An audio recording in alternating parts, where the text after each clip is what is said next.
Ako po si Brother JP na inaabangan ko po niya. Una-una sa lahat, gusto kong pasalamat sa mga unang payag bago ako. Lalo na kay Martin. Talaga man, pag nasa kabila ako, inalo kita ng pagkain.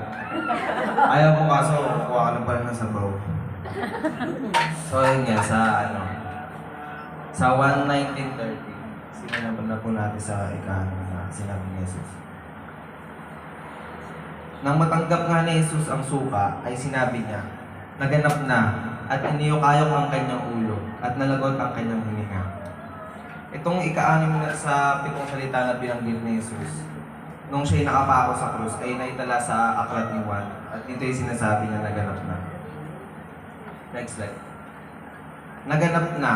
Nakalagay din sa PowerPoint, it is finished, equals tetelestai. Paid in full. Ano ba yung bakit it is finished equals tetelestai?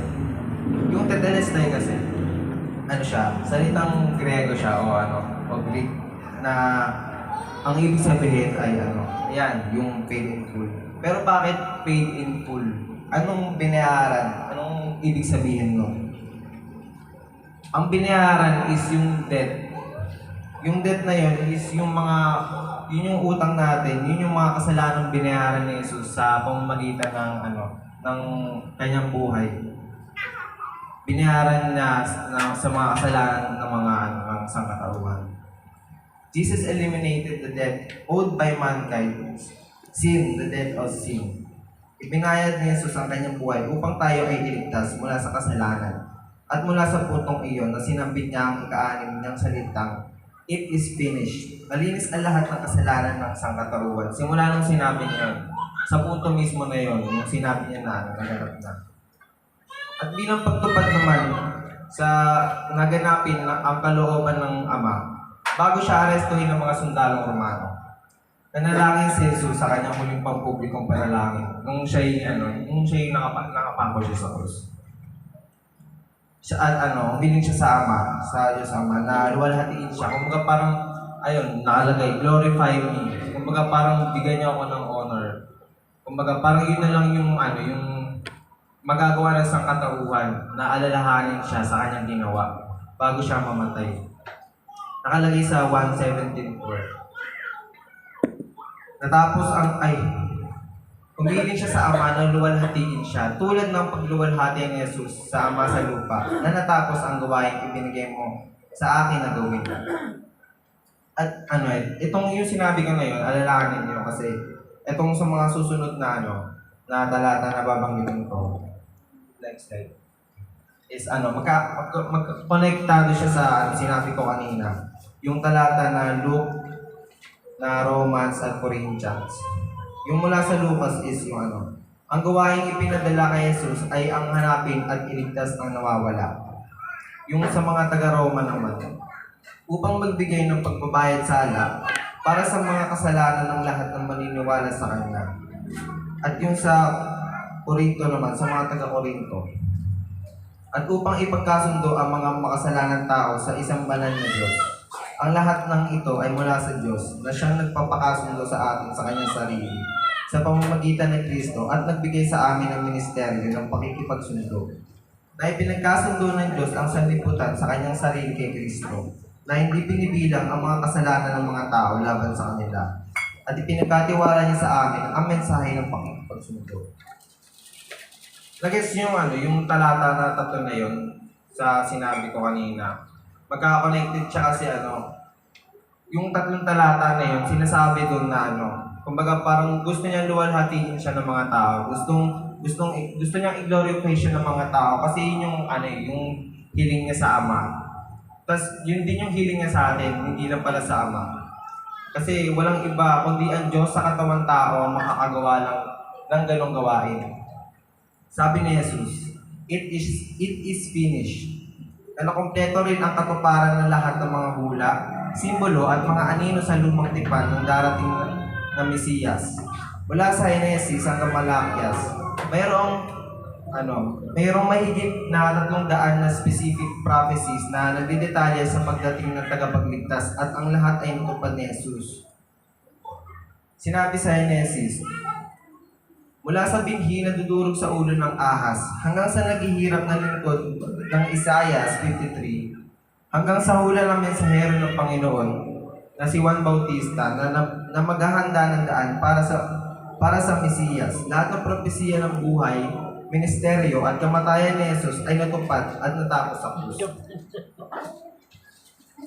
Yung pinakamahalagang natapos na managawain na sinasabi dito ay yung pagtubos ng kasalanan ng sangkatauhan. Yung pagliligtas sa mga sa sanlibutan, sa mga tao na makasalanan. Kasi dati lahat tayo makasalanan eh. Alam naman natin yung lahat. Marami pang ibang bagay ang natapos ni Jesucristo nang sabihin na naganap na. Ang mga pagdurusan na tiniis ni Jesus habang nasa lupa at lalo na sa kanyang mga huling oras ay natapos na sa wakas. Ang kalooban ng Diyos para kay Jesus ay natupad sa kanyang perpektong pagsunod sa Ama. Nakalagay sa 1:5:30 tsaka 1:6:30. Hindi ako makakagawa ng anuman sa aking sarili. Umahatol ako ayon sa aking naririnig at ang paghatol ko'y matuwid.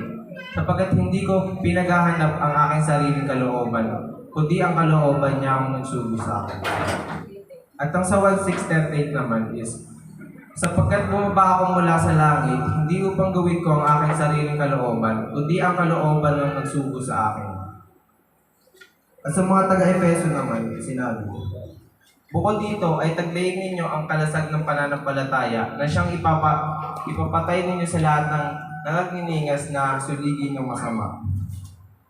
Sa pamamagitan ng pagtataas ng kalasag ng pananampalataya o shield of faith, sa isa sa nakumpleto ng gawain ng pagtubos at kaligtasan, maaari tayo na sa pamamagitan ng pananampalataya ay mamuhay bilang mga bagong nilikha ng Kristo. Ang natapos na gawain ni Jesus sa krus ay ang simula ng bagong buhay para sa lahat ng dating patay sa mga pagsuway at kasalanan, ngunit ngayon ay binuhay na kasama ng Kristo. Jesus' finished work on the cross was the beginning of new life for all who were once dead in trespasses and sins, but who are now made alive with Christ. So, sa conclusion ko. Mabilis lang po kasi kinakabahan ako. Magaling na ako. Hindi ako sasanay salita sa araw. Kaya conclusion na agad. Ayun, yung conclusion ko naman is kailangan, dapat laging maging tayong handa na sa mga pagdurusa para makamit natin yung layunin ng Diyos.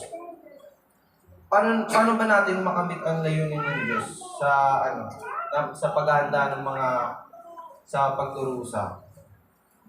Kailangan nating maging handa, kailangan nating maging matatag sa bawat araw na binibigay sa atin ng Diyos, sa bawat problema. Kasi, ayun yung gusto niya para sa atin Ayun yung dapat nating gawin.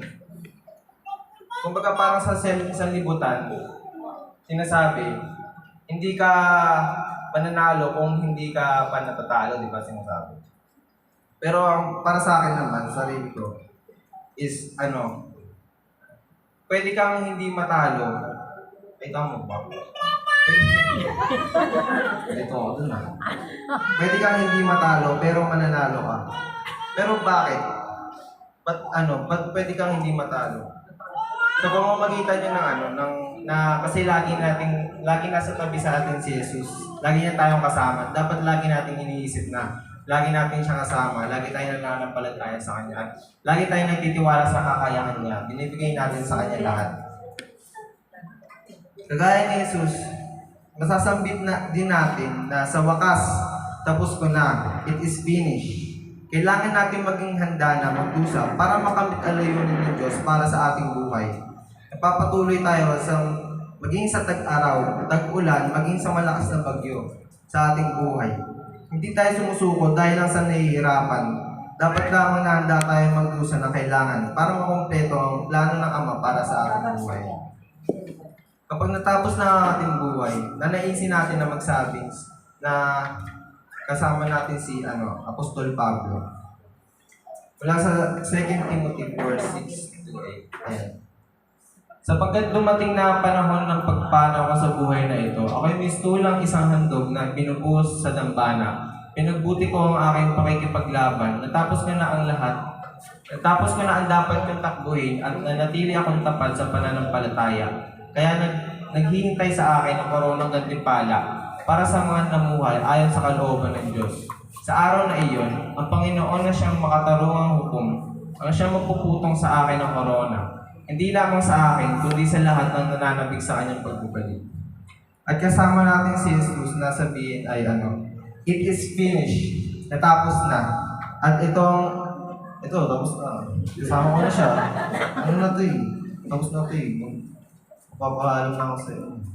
At itong ika-6 na wika ng ating Panginoong Jesus, naganap na. Ayun, tapos na. Maganda na siya. Thank you, JP. Ayun, ganda. It is finished, di ba? Kumbaga, the end. Tapos na. Kumbaga, naganap na. Naganap na pagtagumpayan ng Panginoon yung kanyang yung kalooban ng Ama na nangyari. Tapos na. Maihahalin tulad din natin sa yung kanina, yung naganap na bautismo, ni Tita Emmy.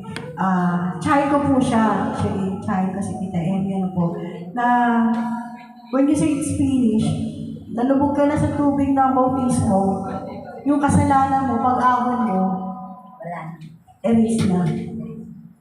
Erase na, kasi tinanggap mo na si Kristo bilang Panginoon tagapagligtas mo. Erase na. Nandito pa tayo sa sanlibutan. Paano natin ma-maintain? Nadadilit na lahat ng ating kasalanan, pero nandito pa tayo sa makasalanang mundo. Ang answer, dahil tinanggap natin si Kristo bilang ating Panginoon tagapagligtas, surrender, submission, pagpapasakop, talagang isasubmit natin ang buong buhay, buong kaluluwa mo, natin sa Panginoon. Yung kautusan niya ang ating susundin.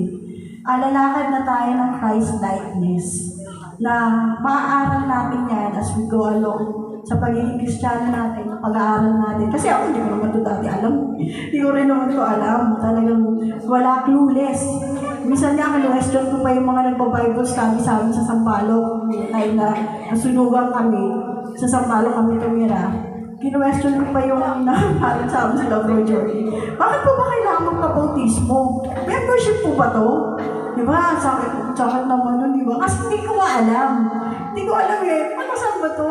Hanggang sa siguro, dahil nakalapit tayo ng mga aral, na yung natin, yung isla natin, yung knowledge and wisdom na binigay sa atin through learnings, through Bible study, na pinaunawa sa atin na kailangan mo itong ganapin para lubusan kang maging anak ng Diyos. True enough, mga kapatid, nung nabautismo kami, hindi sa pagmamapuri, mga kapatid, nasasaktan ako pag hindi ako nakakadalo ng mga gawain. Nagigilty ako, nalulungkot ako, pagka tinatawag ako ng trabaho, ba't di ako nakaka-Bible study. Pero I make sure na may kaparaanan ng Diyos.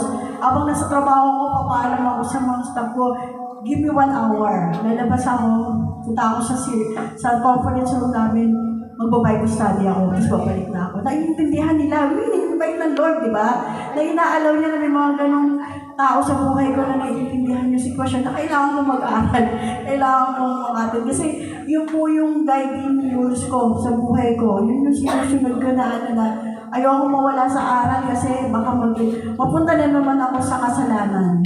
Mapunta na naman ako hindi ako maging matatag sa mga challenges ng sanlibutan. Kasi nasa sanlibutan po talaga tayo eh. Kaya mapapanatili lang natin yung Christ-likeness kung magpapatuloy tayo sa pag-aaral, sa pag-fellowship, sa pagsamba. Yun ang lagi natin yun, lifestyle. Lifestyle na natin yun dahil doon tayo tinawag ng Diyos, kaya tayo ngayon nandito dito. Yun po. Kaya naman po sa ikapito o pangwakas na wika ay ihahatid sa ating Brother Martin. Ano ba? Marvin pa. Sorry.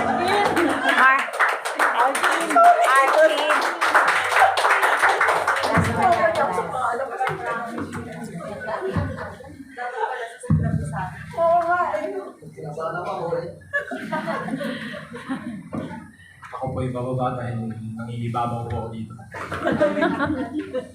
So good morning po, ako po pala si Brother Marvin. Good morning. And po, good evening po. Ngayon tayo ay dadako sa seventh or last word ng Jesus Christ. Next slide, please. Kailangan po tayong tumayo po dito sa lahat. Naniyahan ko po yung tumayo. Sabay-sabay po natin basahin ang talatang mula sa Lucas 23 verse 46. Sumigaw ng malakas si Jesus, Ama, sa mga mo'y tayo po ay panalangin. Panginoon Diyos, ang dakilat makapangyarihan sa lahat, pupurit na sasalamatan po namin kayo sa mga oras na ito. At dinala niyo ko po kami, Panginoon, upang daos, Panginoon, ng isang gabi, Panginoon, oras, Panginoon, para sa inyo, Panginoon, upang pagbulay-bulayan, Panginoon, ang mga salitang inibikan niyo, Panginoon, sa krus ng Kalbaryo. Panginoon, nananalangin po ako, Panginoon, ang inyong lingkod upang mabigyan niyo po, Panginoon. Pagkalooban niyo po ako ng gustong karunungan, Panginoon, kaalaman tungkol dito sa aking bibikain, Panginoon. Din po, Panginoon, ang aming kapatid dito, Panginoon, sa kapilya, Panginoon. Biyayaan niyo po sila, Panginoon. Bigyan niyo sila ng karunungan, Panginoon, puso, isipan. Buksan niyo po sila, Panginoon, upang pakinggan at ma-instill sa kanila, Panginoon, ang tunay na mensahe, Panginoon, na pinapakot niyo sa kanila. Ito po ang aming dalangin sa pangalan ni Jesus.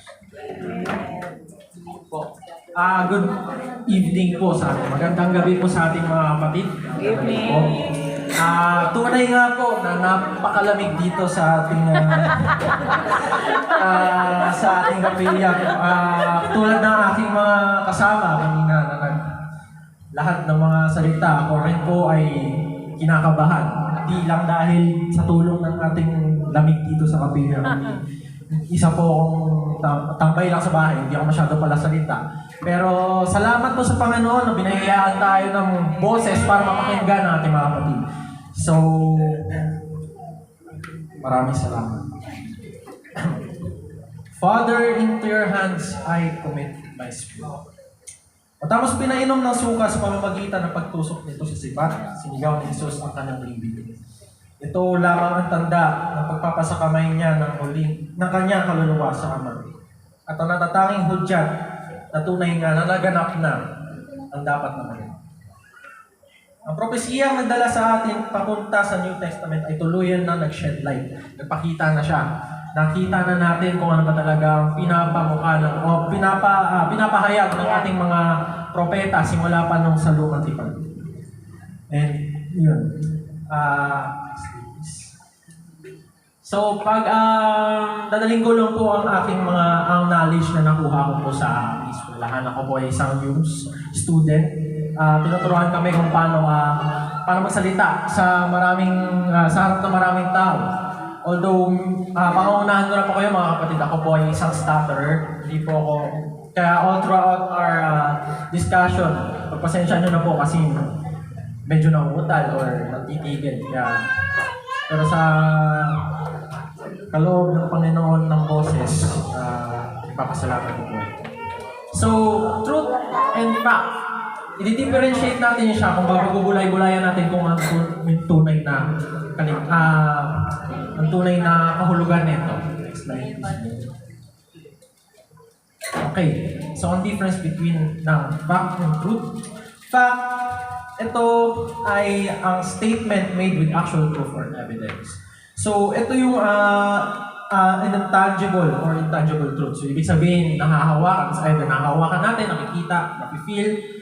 Basta sakop ng 5 senses natin. Bilang tao, kita natin. Nahahawakan natin yung katotohanan, may ebidensya pa. And, next slide. Ang tulad natin dito, na fact, ay electric fan. Bakit electric fan? Kasi ang electric fan ay nahahawakan natin, tama? Nakikita natin ito, nahahawakan, nabibili. And, malalaman natin kung bakit may halin tulad natin siya sa truth. So, next slide po, brother. So, ang difference naman ng truth and fact is that ang truth ay a statement that is based on an individual's perception. So, ibig sabihin, ito ay katotohanan pa rin na pinaniniwalaan o mangyayari o nangyari na.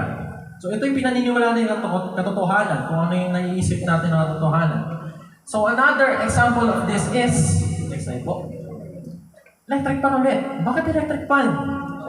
Ano ang binibigay na serbisyo ng electric fan? Ano ang nakukuha natin? Ano ang nararamdaman natin? Hangin. Bakit truth ang hangin? Hangin ay truth dahil hindi natin siya nakikita, tama? Hindi natin siya nakikita physically, pero nararamdaman natin ito. Nakikita natin yung pakinabang nito sa atin. Lalamig tayo, malinitan tayo, hangin, it is a truth.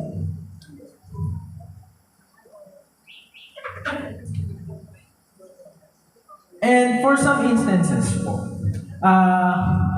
ito ay isang perception. And minsan, ito ay isang product din, nagiging correlated sila with one another. Truth ay, for example, sa mga sitwasyon, truth ay pag na-late ka na ng uwi sa bahay, magagalit mama mo. Pero, ang fact dyan is yung nakikita mo na talaga or nararamdaman mo, which is yung result. Truth is the cause and fact is the truth is the cause and fact is the result. So, ang fact natin, pag na-late ka sa uwi ng bahay, papagalitan ka natin. So, yun. Another example of truth are theories and prophecies.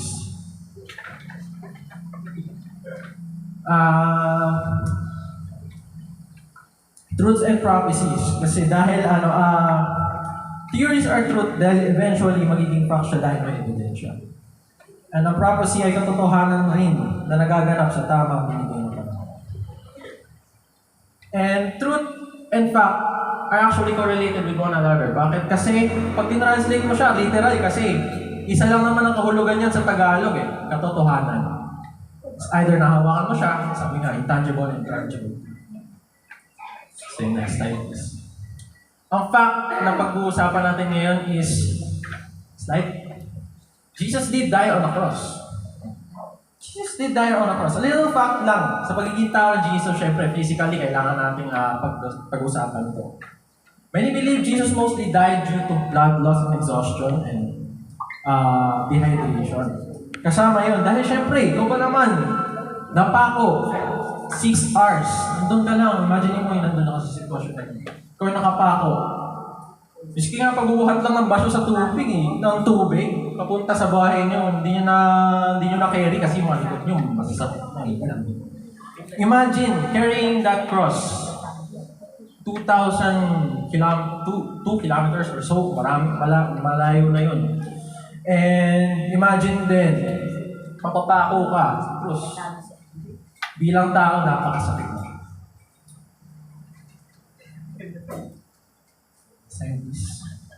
And Jesus did indeed become human. It is a fact, actually. It has been proven. And next slide. He died due to his mortal wounds. Ito yung naiisip natin na nakatotohanan kasi ito yung sinasabi sa atin. Ito yung nakikita natin sa mga Discovery Channel stuff. Pero ang real reason bakit namatay si Jesus is ang katotohanan. The real reason why Jesus died is because of our sins. Maraming magpapatunay na talata na talagang namatay, may kapalit ang kasalanan. Kabayaran nito ay kamatayan lang.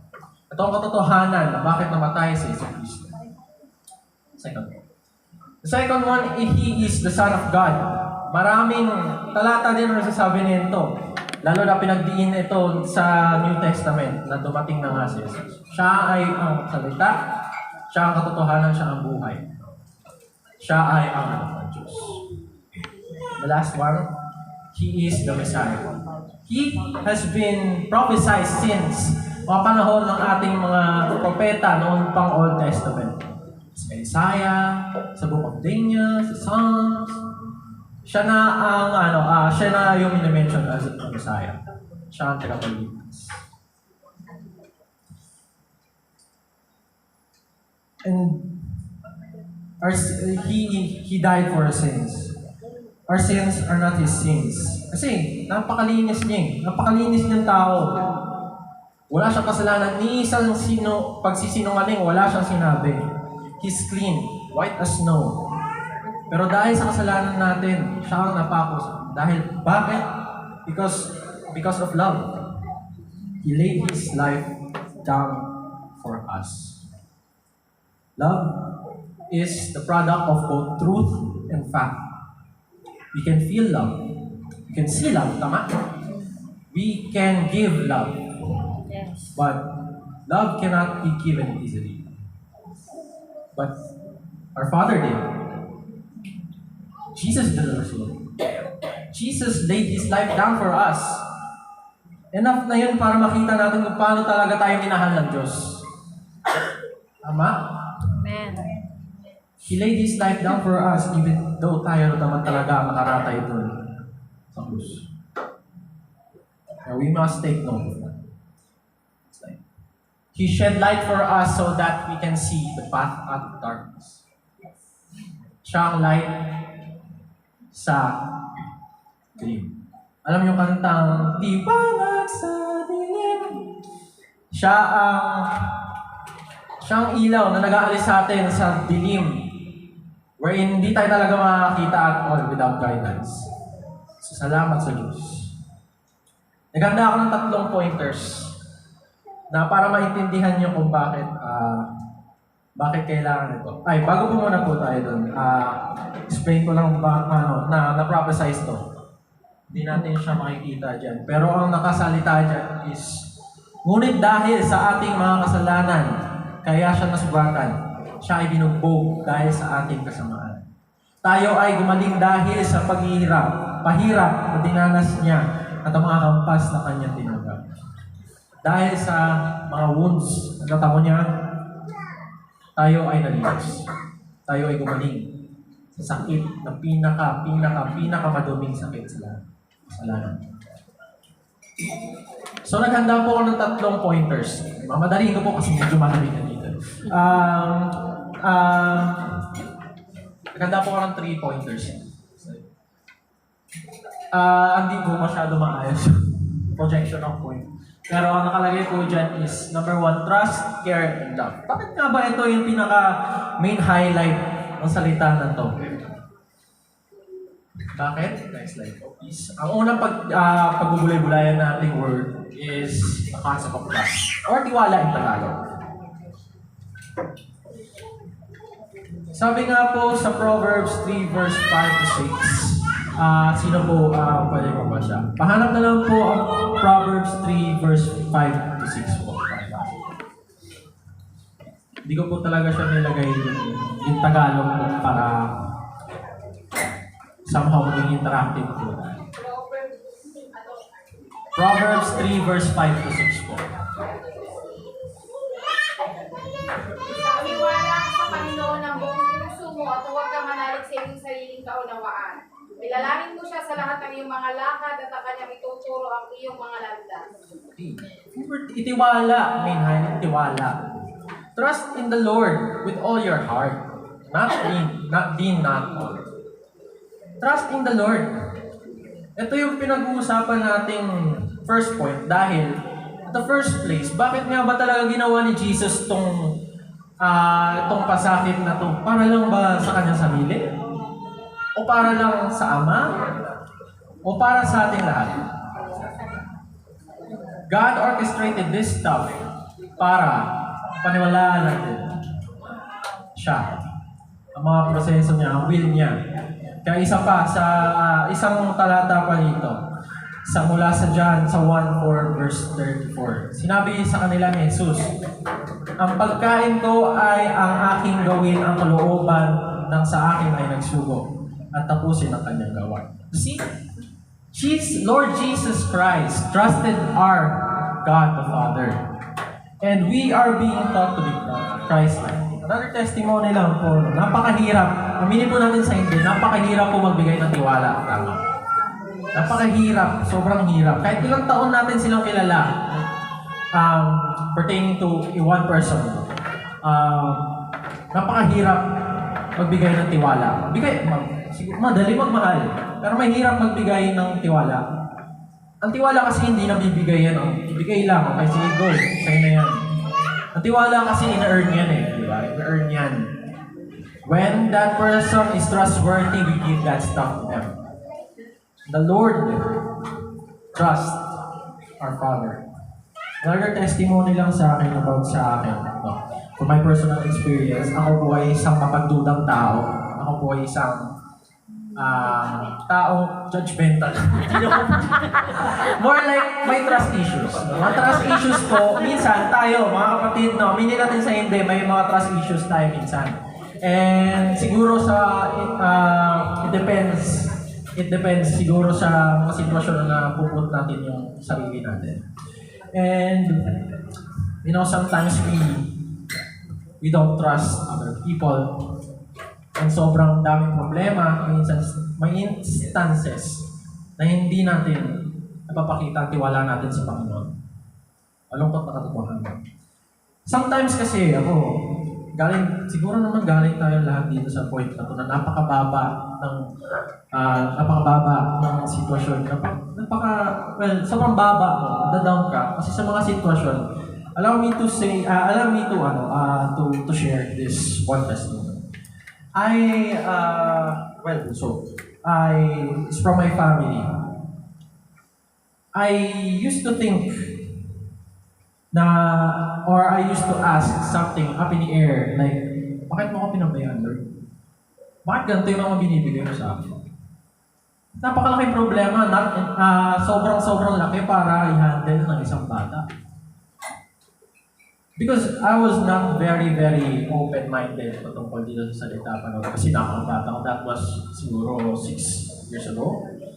2018 or more than that, siguro mga bata pa ako. Ako yung nakapagsabihan na napakalalim ko rin mag-isip sa isang bata. Ayun yan. Nadududahan ko pati ang Diyos. Pasensya na. Pero tapos na ako doon sa point niyan dahil ang reason kung bakit pinagdududahan ko yun is kasi naghiwalay ang aming parents back then before. Pero, ito yung sinasabi ng mensaheng trust or tiwala. Kasi you have to trust in the process eh. You have to trust everything na nangyayari sa iyo na it happens for a reason. And I believe the pandemic is a blessing in disguise. Kasi it has never made my family even more closer than we was before. Sobrang laki ng difference. Sobrang laking difference talaga. Bago magkaroon ng pandemic, sobrang parang hindi namin ramdam na one big happy family kami. Makikita natin sa TV. Yung one big happy family, bigla-bigla naman yung music. Pero yun nga, if it wasn't for that pandemic, siguro yung prayer namin for 5 years na magkabalikan yung pamilya namin. Wala lang hanggang ngayon. Walang work. Kaya I thank God because He kept on telling me, anak, huwag ka mainip. May reason kung bakit laging nagaganap yung isang bagay. It may not be in favor to you, hindi pabor sa'yo minsan, pero it's okay. I have better plans for you. You just have to trust me. Second one, care o pangangalaga. Sabi naman dito sa Hebrews chapter 13 verse 16, do not neglect to do good and to share what you have, for such sacrifices are pleasing to God. We are taught to care for others, no? Just like what Jesus did. He cared so much deeply for the world. And another testimony lang, kasi minsan we tend to not give care about things. Or even sa mga small things siguro. For example, binigyan ka ng isang kaibigan mo ng isang maliit na regalo, and parang you pretend like, you act like you don't care. Like, minsan wala kang pakialam, like, okay, sige, thank you, tapos tatabi mo lang yung binigyan mo sa kanya. Sometimes people doesn't care. Sometimes people doesn't give parang kapalit na meaning doon or do good deeds to that person. And mention ko lang kasi na-mention kanina, there are about 300 approximate prophecies about God, about Jesus and His crucifixion. But sometimes people during that time, no, they don't care for the words. They don't care siguro napapakinggan lang nila, pero labasan ko. Kasi iba ang narinig sa pinakikinggan. Kasi narinig mo lang. Kasi pag narinig mo lang ang isang bagay, parang hindi mo siya may internalize maigi. Hindi mo siya maiisip ng, hindi mo siya may internalize. Hindi mo siya maiisip ng sobra-sobra pag narinig mo lang. Pero pag nakinig ka talaga, may eagerness sa puso mo na makinig. Di ba parang after nun, may magagawa ka. Parang it is a big help para sa atin if pinakinggan natin. Pero ano ang ginawa nilang mga iba na hindi nakikinig sa salita? They didn't care. Enroll lang nila yung opportunity para mapakinggan ang mga salita ng Diyos.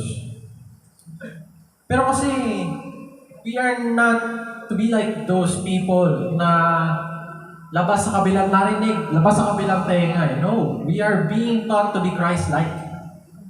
We are being taught to be Christ-like. Sabi nga sa Philippians 2 verse 5, in your lives you must think and act like Christ Jesus. We are taught to be Christ-like. We are taught to care for each other. Tinuruan tayong pangalagaan yung mga binigay ni Lord. Tinuruan natin pahalagahan ba? Bigyan ng halaga. Or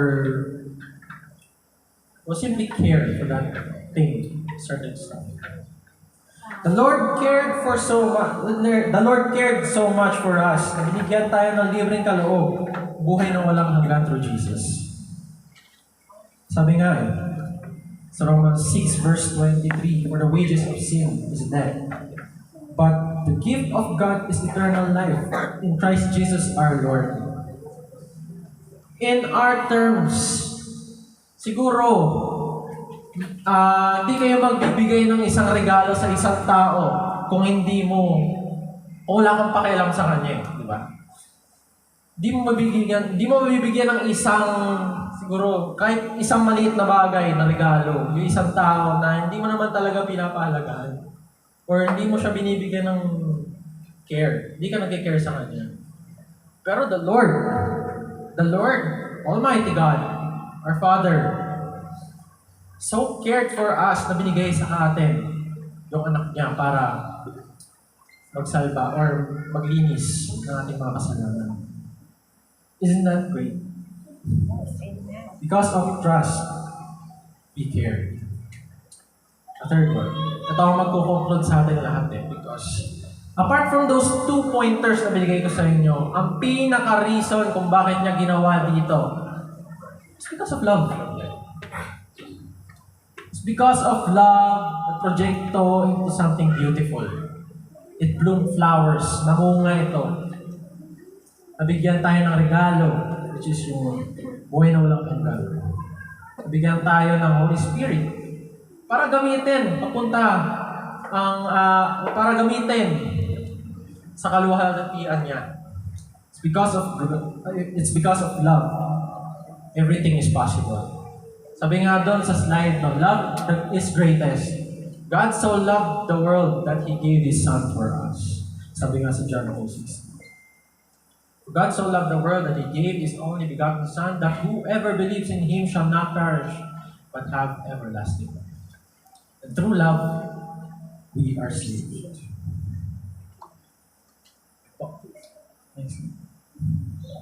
And ayun, ang verse na ito, it shares a very, very, very deep meaning sa akin, especially from this point of our life.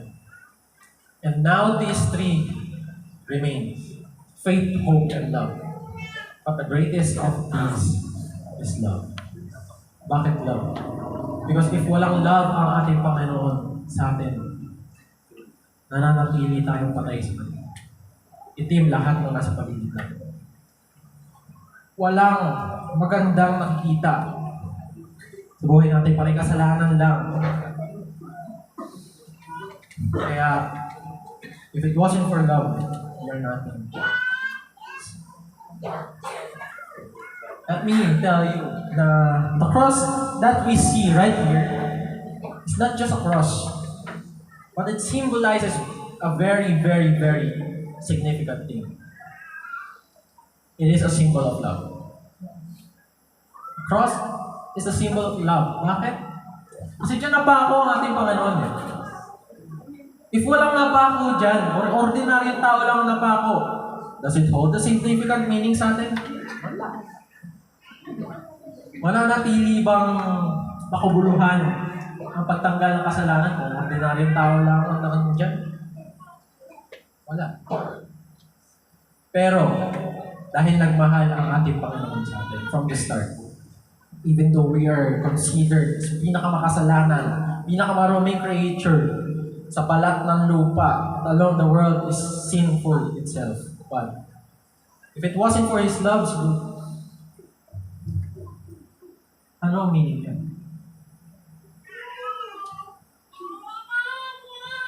God shows the most, ito na po ang conclusion natin.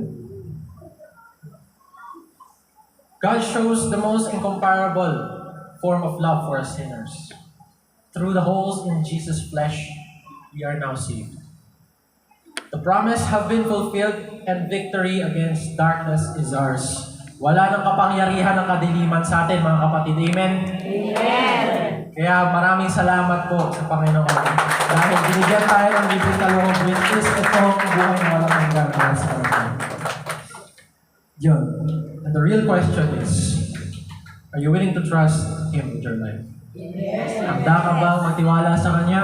Yes. Handa ka bang magbigay ng pakialam sa mga kapatid natin? Yes. At handa ba tayong gawin ng mga kalooban? Yes. With that, we thank you, God, for bringing us here to hear your final word. And tunay nga na naganap na, mga kapatid. Maraming salamat po. Magandang gabi.